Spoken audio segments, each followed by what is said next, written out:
अरे रे, काय बोलू मी आता? काय ही माझी अवस्था? माझी मलाच पावेना.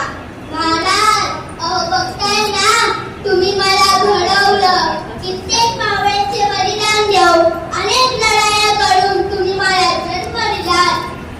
महाराज, पण आता राजकारणाने, जातीपातींनी, भ्रष्टाचाराने मला पूर्णपणे संपतच चालली आहे तुमची प्रजा. प्रत्येक आपल्याच घरचा विचार करतो, तोही आपल्याच पुरता.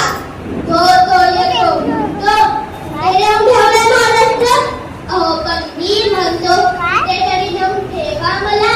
महाराजांनी मला दिल्लीपर्यंत नेऊन ठेवलं होतं, पण आता मी जिथे आहे तिथेच आहे. दिल्लीपर्यंत फक्त भ्रष्टाचारी पोचले. मी म्हणतो, मला प्रत्येक क्षेत्रात अव्वल स्थानावर का नाही नेऊन ठेवत? उद्योगधंदे, शिक्षण, क्रीडा क्षेत्र, नोकरी व श्रीमंत शेतकरी अशा अनेक गोष्टी आहेत ज्यात मला पहिल्या स्थानावर काम करायचे आहे. पण नाही, इथे तर फक्त राजकारणात, भ्रष्टाचारात, शेतकरी आत्महत्या, बेरोजगारी यातच पुढे पोचलो आहे मी. म्हणून म्हणतो महाराज, नव्याने यावे माझ्याच मातीत जन्म घेऊनी.